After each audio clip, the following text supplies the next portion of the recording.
All right, Mr. Chair, we can turn things over. Okay. All right, let's go ahead and start the meeting for Thursday, April 20th of the Planning Advisory Committee of SCTA. So first is introductions. So maybe we can just go around the table. Maybe we'll start with you, Chris. Yeah, make sure the mic's on here. Chris Marnie, right? Have a flashing mic here. Let me turn that one on. Chris Barney, SCTA, sorry about that. And Tanya Dara with the RCPA. Suzanne Smith, SCTA and RCPA. Adam Garcia, SCTA, RCPA. BC Caps, RCPA. Dana Trey at CTA, and I apologize, I have to leave early for a 9:30 meeting, so. And then Drew Nichols, SCTA. Ada Chan, ABEG, MTC. And if we could do the web people. No, Kevin Kevin Thompson, City of Cloverdale. Jessica Jones, City of Santa Rosa. Griselda Villarreal, City of Hillsburg. Orlando Ramirez, Caltrans District 4. Zoe Unruh with Smart. Great, thank you. So the next item is announcements, and I think is this Ada, or this is the priority development area application window is open. Yeah, I actually put this on the agenda just to let people know. Yeah, okay. I wasn't sure it was something I should. Yeah. So there's an opening, I think we talked about it last month also, but it's officially open in terms of we're taking applications for priority development areas. So if there are new areas that people have been thinking about now, and I know people have brought it up in previous meetings, so I know there are, please contact us. If you have any questions about it, I'm available to discuss. And then there is a formal application procedure. There's also the priority sites that's coming up. And Ada, that's a chance to change boundaries as well. Yeah, so there changes, whatever kind of you're thinking about, give us a call. Okay, so are there any questions on that before we move on? And it's a little more open and less, I think, burdensome than it has been in the past. So just want to encourage people to make the call.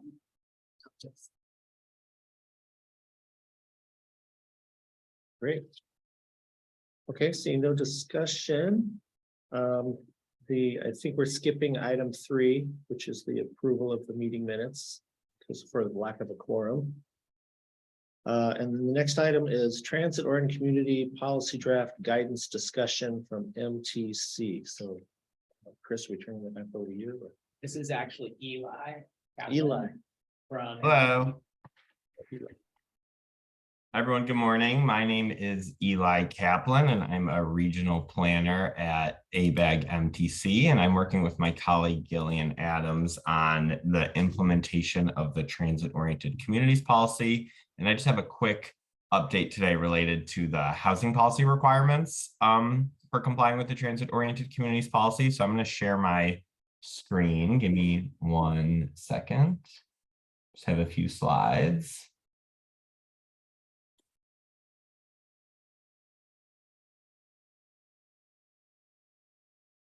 Great. So yeah, so I just want to give a quick update today on some of the guidance we're producing. That's to help local jurisdictions with complying with the affordable housing policy requirements for the TOC policy. And so for some quick background, you guys can see the slides, right? Yes. Cool. Okay. You never know with Zoom. Great. Thank you. So I believe Gillian presented earlier this year on the TOC policy. So just wanted to give a quick refresher on some of that information. So it was adopted by MTC in September 2022, and it applies to the half-mile area around stops and stations served by regional rail, commuter rail, light rail, bus rapid transit, and ferries. So in Sonoma County, I'm pretty sure that's just the smart station areas. And then there's a map of the areas subject to the TOC policy that's available at the website link on the slide. And I can share those links in the chat when I finish presenting, or I guess some folks are there in person, so I can also email them out to everybody. And so what defines a successful transit-oriented community is several things that have to do with the TOC policy and its core elements that align with Plan Bay Area 2050. So what those are the land use densities around the station areas, affordable housing, parking management, and then complete streets and multimodal access. And it's anticipated that there will be a submission process for local jurisdictions who are subject to the policy to confirm compliance. And that submission process is likely to begin in early 2024. And then we'll accept supporting documentation from local jurisdictions on an ongoing rolling basis prior to a formal deadline. And that deadline is yet to be decided, but is likely to align with OBAG 4, which is expected in 2026. So we're anticipating sort of a 2024 to 2026 rolling application process. And then future OBAG funding cycles, beginning with OBAG 4, will consider prioritizing investments in station areas that are both subject to and compliant with the TOC policy.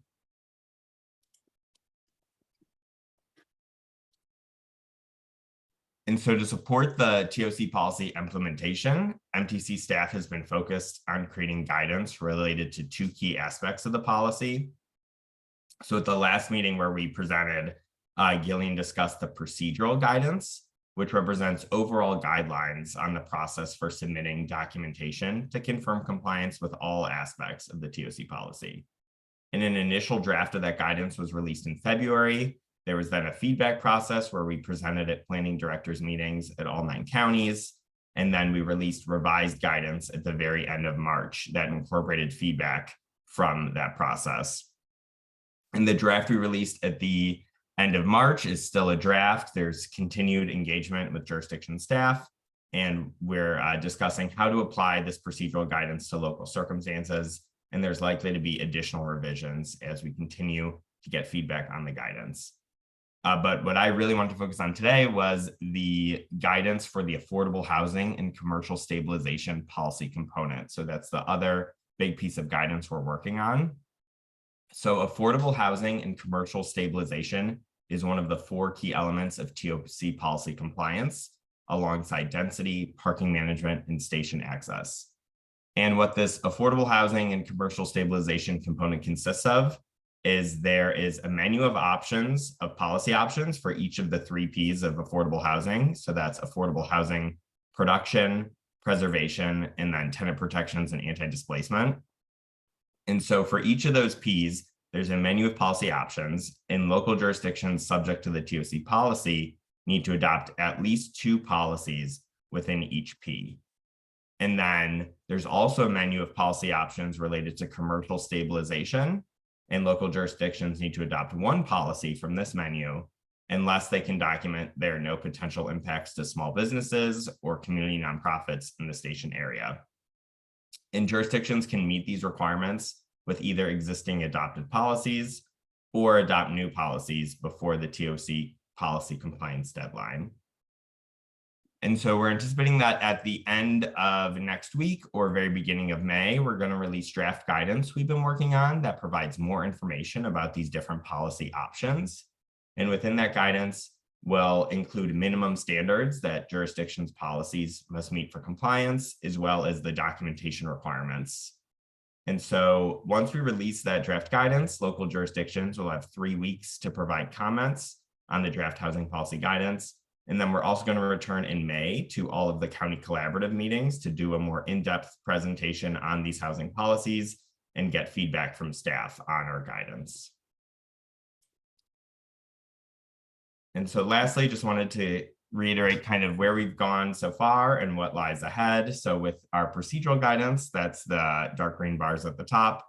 We released that initial draft in February 2023 and presented at planning directors meetings. And then in March 2023, we released revised guidance based on incorporating feedback from local jurisdictions. And now we have ongoing engagement with local jurisdictions, and we anticipate releasing the final guidance at the end of this year or early 2024. And then with the housing policy guidance, at the next week or first week of May, we'll release the first draft of that guidance to local jurisdictions for feedback. And then at the end of May, our feedback will be due, and we will also meet with the planning directors and the at the county collaborative meetings. And so I just want to emphasize that this is coming up, so folks should be aware, both planning directors and local staff, that there is this upcoming feedback process to provide us with feedback on the housing policy guidance we're releasing. And so then this summer, we'll do revisions based on all the feedback we receive, and we will release final guidance alongside that procedural guidance at the end of the year or early 2024. So that's it for my update. There's contact information up here on the screen for myself and Gillian, as well as that TOC policy webpage, and I'm happy to take any questions folks have. Thank you. All right, are there any questions for Eli? I see Noah. Yeah, thank you. Hi, Eli. I thank you for the presentation. I really appreciate you bringing it up. I remember participating in the kind of initial discussion, but I don't know that I've seen the amended draft. And so I was trying to get that link from your site, and I failed to get it in time. It would be great if that could get sent out. Yeah, I can post that in the chat, and the revised draft is on the website.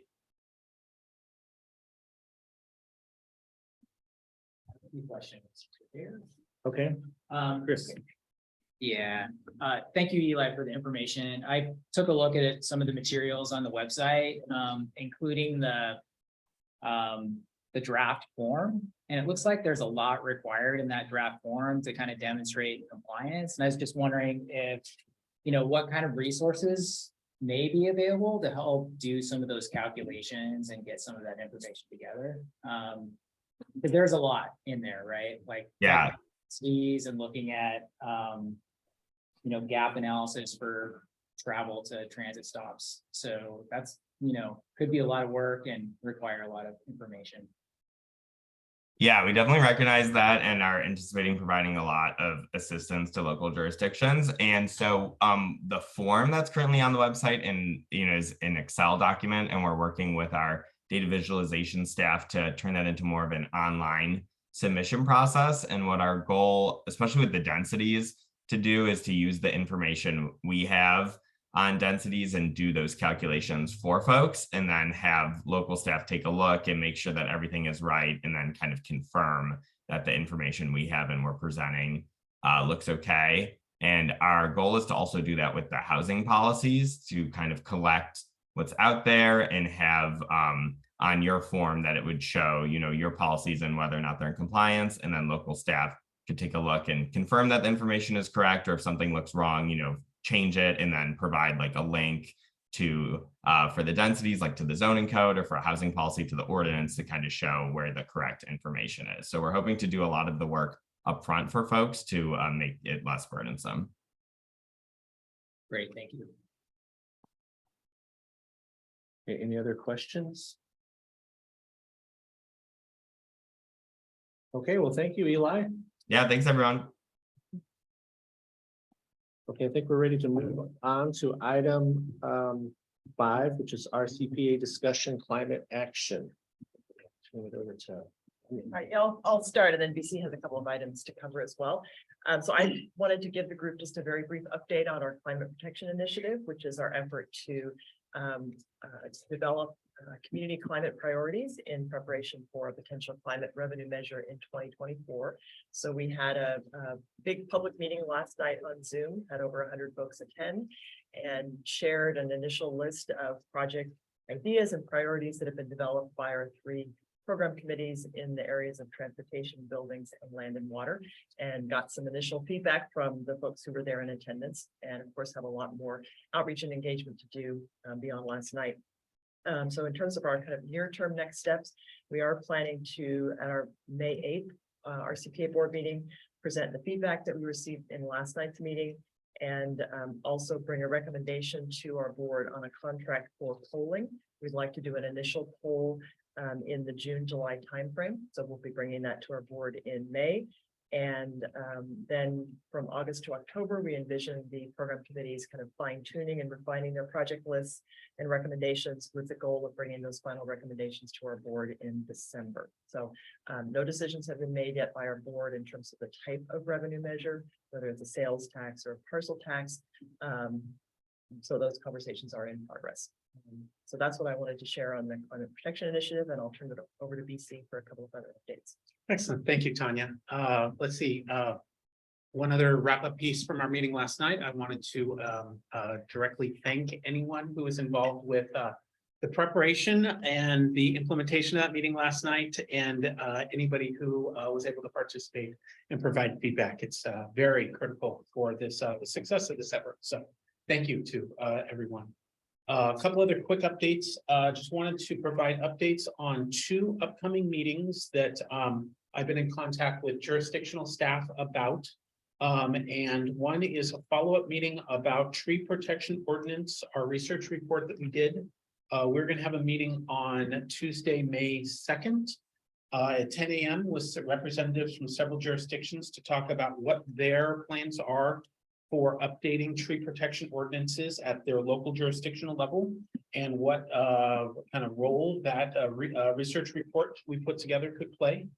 And then also we have just scheduled a second meeting with several staff members looking at greenhouse gas emission tracking software and talking through the different approaches the different jurisdictions use, the different software in play, and whether or not there is a role for RCPA to play in providing kind of a collaborative sounding board, nothing else, of the different software that's out there, and kind of how a single jurisdiction can piece together those software pieces to meet their needs. And really critical in the specific area where we're very interested in is on that aspect of tracking greenhouse gas emissions long-term, but also tracking actions that get taken care of, actions that get implemented that have impacts then to ratchet down those emissions, and how to track that long-term. There's some software out there that's very helpful with that. But I don't know of many jurisdictions locally that are currently using that software. So we have those 2 meetings coming up. And lastly, I wanted to provide a quick update on some news that hit this week from regarding the city of Berkeley's natural gas ban. This is something that has, I think, directly impacts the city of Petaluma here in Sonoma County, and may indirectly impact several other jurisdictions. There was a legal challenge that was brought starting in 2019 against the city of Berkeley's natural gas ban. The initial impressions had been that the court would find in the favor of the city of Berkeley, but there was a bit of a surprise ruling released this Monday based upon a legal challenge around the the Energy Policy and Conservation Act, known as EPCA, I've learned. Basically, there was a panel of 3 judges at the U.S. Ninth Circuit Court, which found against the city of Berkeley. This current ruling only impacts it. So basically, it nullified the city of Berkeley natural gas ban. It did not put an injunction or a stay on the ban, so that is able to actually stay in effect in the short term. This ruling only impacts cities within the U.S. Ninth Circuit Court, so really only in the Western U.S. And it only impacts cities that have placed natural gas bans via a municipal ordinance based upon their health and safety police powers. So what it does not impact at this point is any all-electric ordinances that have been adopted by the through the California Building Code process, which is the majority of all electric ordinances that are out there. The ruling did point towards a 7-point test, which may be applied to reach codes in the future. And so right now, my understanding is Building Decarbonization Coalition and a number of other organizations are putting together some kind of legal analysis briefs that will be distributed shortly, hopefully by the end of the week or sometime next week, to provide some more information. The other last piece is that Berkeley may request a rehearing to the US Ninth Circuit Court. That is not, determination has not been made yet, but they may request a rehearing kind of at an en banc meeting, which would be a much larger panel of US Circuit Court judges that could provide a fuller opinion. And then directly, I understand that both the city, town of Windsor and the city of Cotati, I believe, are currently have been moving forward with plans looking to adopt an all-electric reach code via the building code. So not directly impacted by this, but this may impact, at least in the short term, any plans for those two jurisdictions, in addition to the city of Petaluma that is directly impacted. So that's a brief update, and I'll pass it back to the chair. I don't know if there's any questions or discussion from any jurisdictions. any questions from anyone on this topic? Would be curious to hear from Cotati or. Yeah, good morning, this is Noah. We actually have the discussion of the, not even a draft agenda, but a workshop discussion on all electric reach codes and then also electric vehicle charging reach. Scheduled for Tuesday. So the timing was, came out, I think, right as we pushed the staff report to the agenda. So I was just able to add one or two sentences saying, and there's a grain of salt and all this information that this recent court case will potentially have influence. But our research also supports what BC discussed in that there are various paths to get there.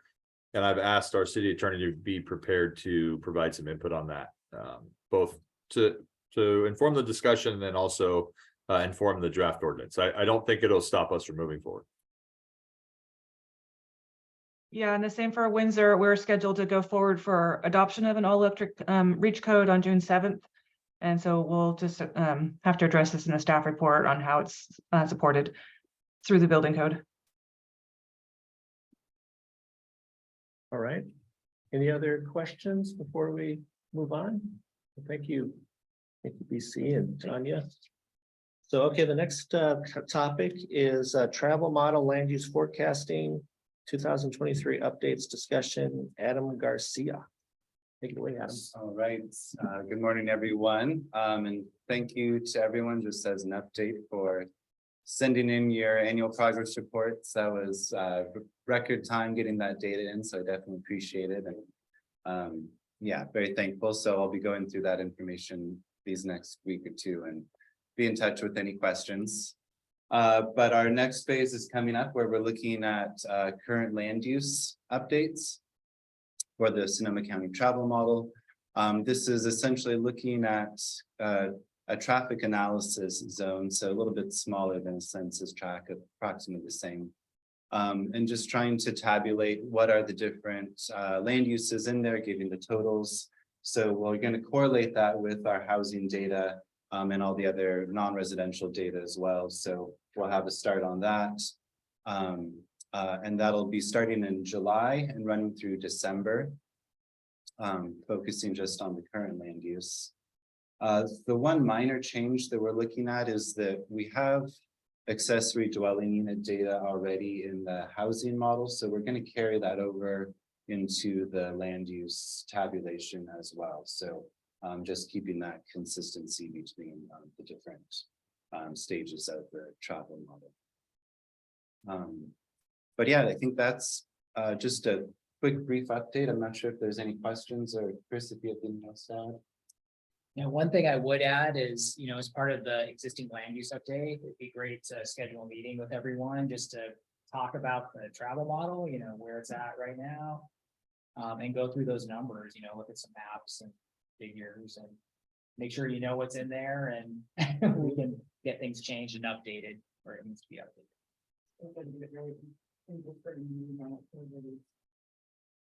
A little bit in the past. Exactly, yeah.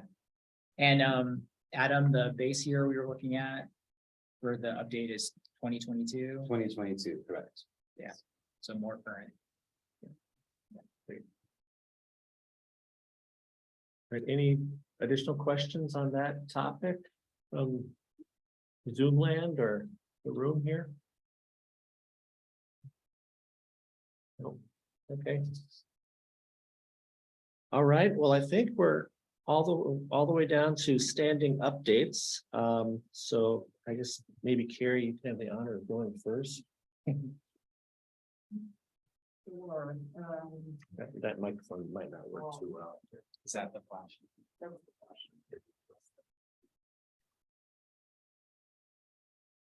Let's see, we've got a few things going on. We have, we did submit it for a PDA grant. And so that is, thank you, Ada, for the communication on that. We'll see where that goes.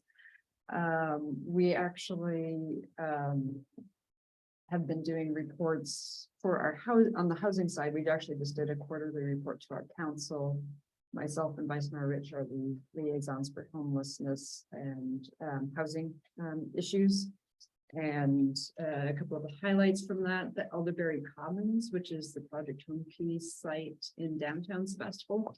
The county is transitioning the vulnerable COVID folks who were there out and looking at progressing to the next stage, which is the permanent supportable housing. They need to retrofit the building with basically kitchenettes in it. But it sounds like they're getting close to having placed all those folks in other permanent housing. We have a town hall meeting, or the county is actually holding a town hall meeting May 1st for the community on that. In the meantime, we've been contacted by St. Vincent de Paul, which owns the site that we have our RV safe parking village on, regarding permanent affordable housing for extremely low at that site, which is always the plan. And they're looking at applying for the Project Home Key Round 2 funds. So working with them on that, and that would be 22 units of permanent extremely low affordable housing. That's actually right across from one of the shopping centers that needs some revitalization assistance. That's part of our PDA grant. The Woodmark development project, that's the 84 unit SB 35 very low income. We have issued building permits for phase 1 construction, which is 48 units. Those were issued last Thursday, I believe. And they're looking to start construction in the next couple of weeks. The Hotel Sebastopol is, they have their building permits. They're waiting for some approval from the federal government and some archaeology thing. If anyone has any contacts with the federal government, I'd be very happy to call them. We've been waiting for months and months on that for them to be able to get started. I don't know if it's kind of a small business administration kind of a loan or whatever, but they've been waiting for like 4 months for the feds to get back to them on that. So any help on that side would be super helpful. Suggest Congressman Huffman's office. It's Jenny Calloway. This is district director. The other person we could ask is Shauna.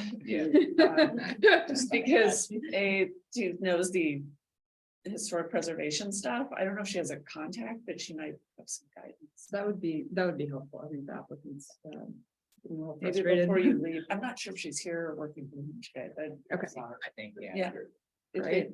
Maybe you could just give it. Listen to Cool. your thoughts. Yeah. So they're continuing to work with they've submitted their encroachment permit to Caltrans. They're working out PG&E issues where they're crossing a property line, and so they're continuing to work on the other permits needed. Hopefully they'll be starting by July on that one.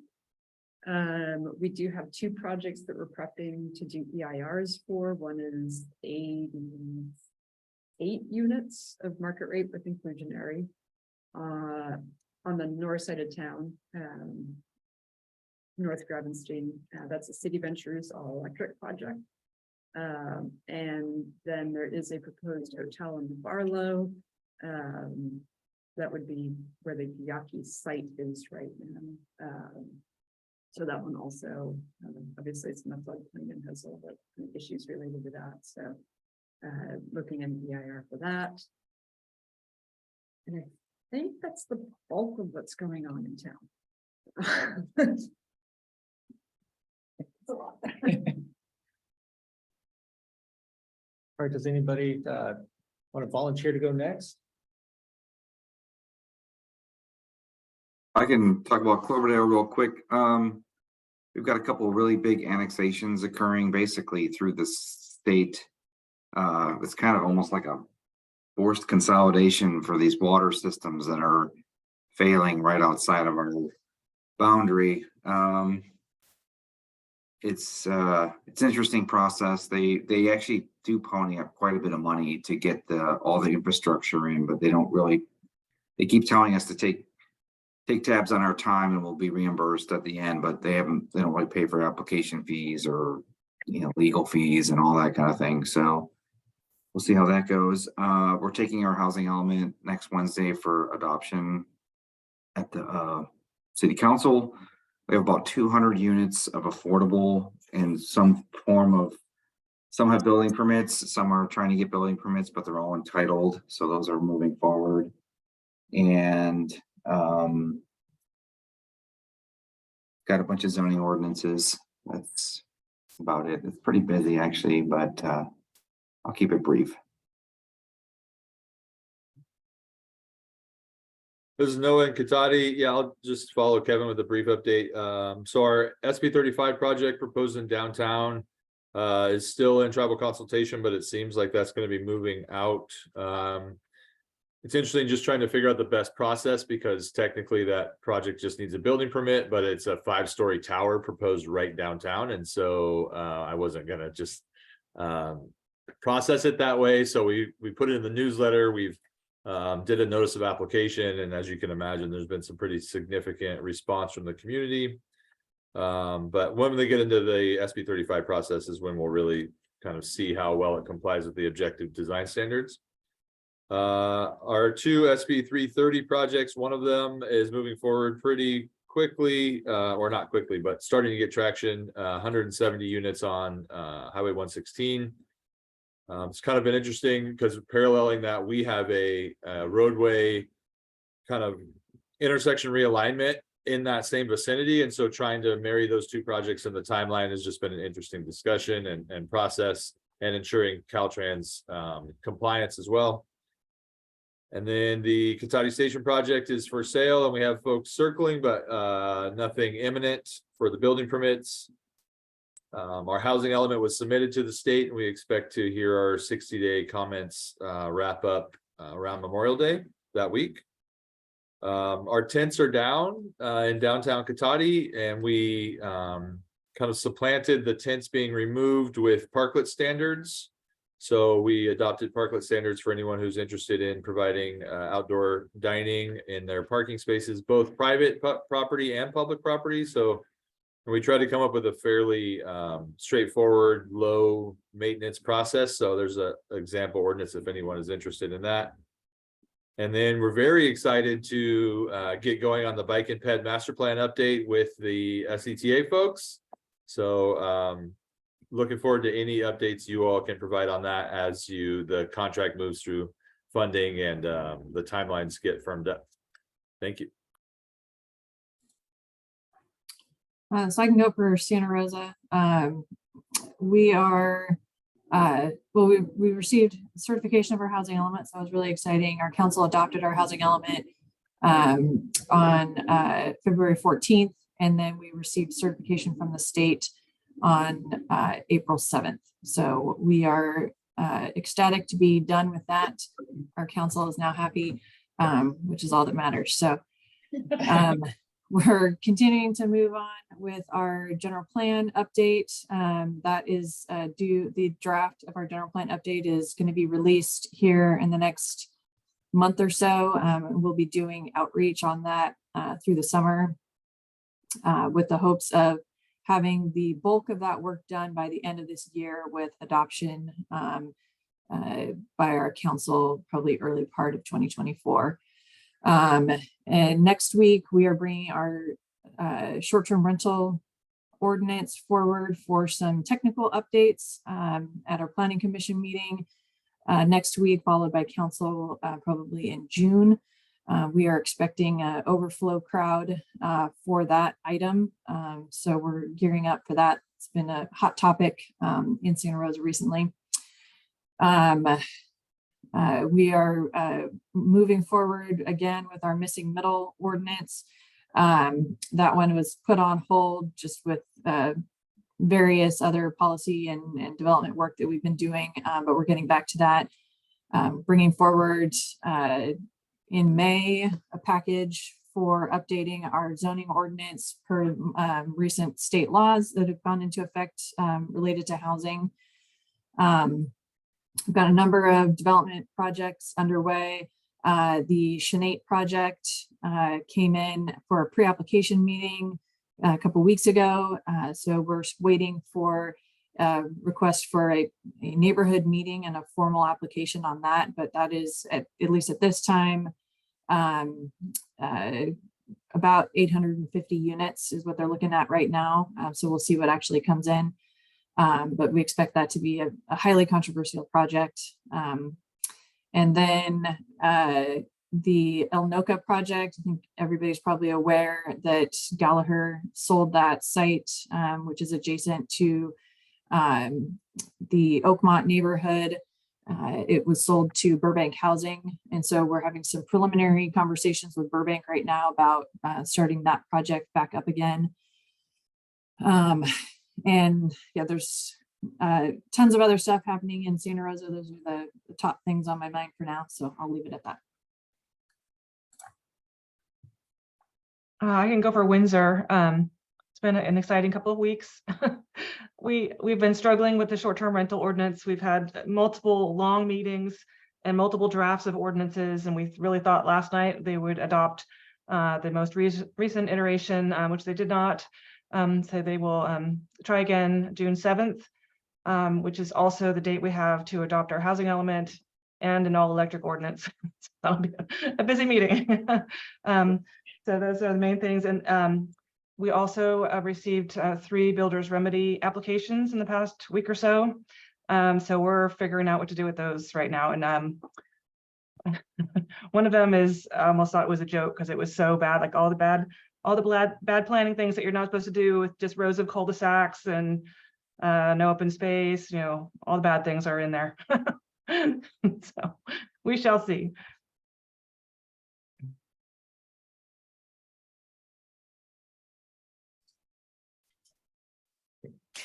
Hi, I'm Griselda Villarreal from the city of Healdsburg. I just wanted to give you a quick update as well. We gave an L&M Village quarterly update to City Council. We had a nice warm reception on that. Also, we have the housing element that's going to go to City Council on May 1st. Additionally, we're continuing to work with the North Village and Comstock. So that went to council on Monday. That'll include the 53 units of affordable workforce rental housing. So that's one of our newer projects going into development. We're looking around May 15th, the next council meeting, to present the affordable housing and middle income housing agreement with 3 Healdsburg Avenue. That would add 2 very low income and 1 lower income unit. In addition to, we're looking at about 30 units added to the city of Healdsburg with that project. And that's where we're at this time. Great. Smart, did you want to? Zoe? Sure, yeah. I have just a quick update. In May, Smart is starting its evening service. The train is called the Starlighter train. So that's going to provide a lot of opportunities for folks to go out. It's being kind of branded as a date night train. So that's very exciting. And then in addition, the microtransit pilot project at the airport station is anticipated to launch in early June. Great, thank you. I can give a little update on Rohnert Park. We are working on our general plan EIR document right now. We kind of started tribal consultation. And we are kind of reopening our alternatives analysis section. So we're kind of in the middle of very technical EIR work right now, but we still hope to have that our general plan adopted by the end of this year. When we have an adopted housing element, for those of you that don't know, Rohnert Park is on that list. So that was a big lift. And so now that that's out of the way, returned our focus to the general plan. We are also working on, we recently purchased a 30-acre property for downtown. And we are in the process of, we just cleared Surplus Lands Act by saying that we will build 25% of the units as affordable on that property. So we'll build it at least 300 units and 25% of them will be affordable. And that's how you clear the Surplus Lands Act without having to go through a process where you offer to sell it to affordable builders. So if anybody has any questions on Surplus Lands Act, you can definitely call City of Rohnert Park. We are now experts. So it's not easy to navigate. So anyway, so now that we have that done, we are putting together an RFP to developers that will probably go out this summer, maybe early fall, but probably later this summer to try to solicit interest in selling all or a portion of the property to developers to build our downtown property. See what else is interesting. Oh, and Soma Village, we are issuing them building permits, so they may start building homes soon. And I think that's all. Yes, a long time. only 20, 30 years or so. So yeah. Well, was it built? Mhm. Yeah. So with that, I think that might be everyone. Any last thoughts before we go on to public comments? Or do we have any public to comment? Mr. Chair, I could just mention a few items that were on the SCTA board. Okay. This actually gets to Noah's. Oh, yes, question I about see. the- Yeah, your item B here. Yeah. That's I active glossed over. Yes. So, as part of our last board agenda, there are two items that may be of interest to the group. One was the coordinated claim was adopted, so almost $50 million were allocated to local transit providers. So that's an annual thing that occurred at that meeting. And the board authorized us to enter into agreement with Fair and Peers for work on the active transportation plan. So once we're through the negotiations and contracting, we'll go ahead and get them working on that plan. So concurrently, we're working on the existing conditions part of the plan, and then we'll dive in with Fair and Peers. And what's the benefit of that? Yeah, there's going to be an umbrella overall county portion of that. That's going to look at countywide policies, and then a number of local jurisdictions are also updating their local plans as part of that. And that's what I think of this. Exactly, that's the new name for it, the active Okay. transportation plan. Got it, okay. Yeah. Yeah, so that's a big project. It's Yeah, no, I know. We're involved. gonna be full steam ahead very soon. Mr. Chair, it looks like a public comment. Oh, okay. Are we to public comment? Are we all done with? Yeah, that's all. Yes, okay. Okay, we are up to our item 8, public comments. So is there any public comments?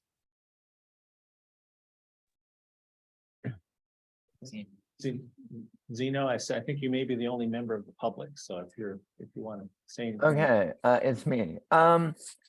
Yeah, I'm happy to hear all these housing building developments. And I wonder whether some of you can comment how transportation planning is affected by that, takes that into account. Thank you. Okay. Well, we can definitely put that in our notes. In order to discuss it in great detail, we'd have to add it to a future agenda item, but thank you for your comment. And then Steve, do you have any public comment? Not really. I'm impressed with what's going on and glad to sit in. Thanks. All right, thank you. I think we're up to item 9, which is adjourn. Can't So- act on that. So, yeah, since we can't act, we just have to stay here forever. Anyway, thank you. Oh, hold on, Carrie. has something. You can unadjourn for a second, Carrie. All right, I did have one question, on the public meeting and the requirement for the in-house quorum versus traditional Brown Act, if we could notice.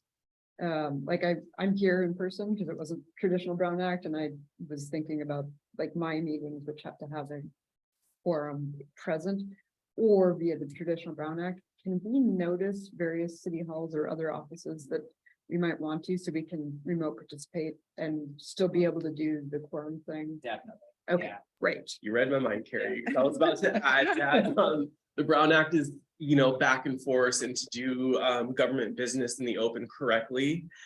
We do need a quorum of the committee in person. For those on the screen, there are options to remote in, but that does require advance notification to SCTA's clerk of the board, which means, yes, your city hall can be a venue. I'll need the address, the location, and it must be open and accessible to the public. There are options, but I do need advance notification. Yeah. And Drew, the agenda needs to be posted at the remote location as Yes, well. Right? yes, and I will need the clerk of your jurisdiction's information as well to make sure that that agenda is posted with the other public meetings within your jurisdiction as well. And Drew, should we just contact you? Yes, yes. Contact me directly for, yeah, exactly, for everything and anything. Like we can do traditional Brown Act requirements in the remote world. I would just need like information at least a week in advance with all of the address, etc., to make that work, but we still would need a quorum in person. Yeah, this is Noah Katati, and thank you for that, Drew and SCTA, and I'll plan on attending in person moving forward to try to assist with quorum issues. And I think if you did have meetings in the individual jurisdiction, you'd have to invite the public and have the Right. ability for the public to speak at those locations. Right, right. So there was the talk of like, yes, you could use your home office if you would like, but that would mean you would have to open up your home to the public. So, and have it posted on your front door. Same things if you're in a conference and you're at a hotel, we need the hotel name, the room number, and posted on the door itself. And does that count as in person or in person, you physically in this room? I'm not in the virtual world. I'm In the- not yeah. understanding. I mean, the Brown Act has been crazy, right? With all these different exceptions that we have is yes and no, right? Yes, if we have a quorum in person. You know what I mean? Like, That's one that's really weird, and actually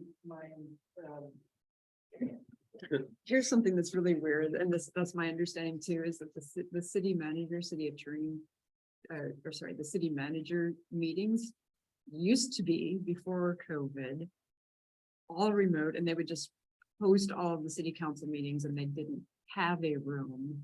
Now, apparently, it has changed to the fact that they have to be in person, but I guess that's Physically together. physically, they have to have a quorum. Yeah, and that's, I guess, something that I know the League of California Cities is working on that, and there's a bunch of legislation to go. This is just kind of crazy.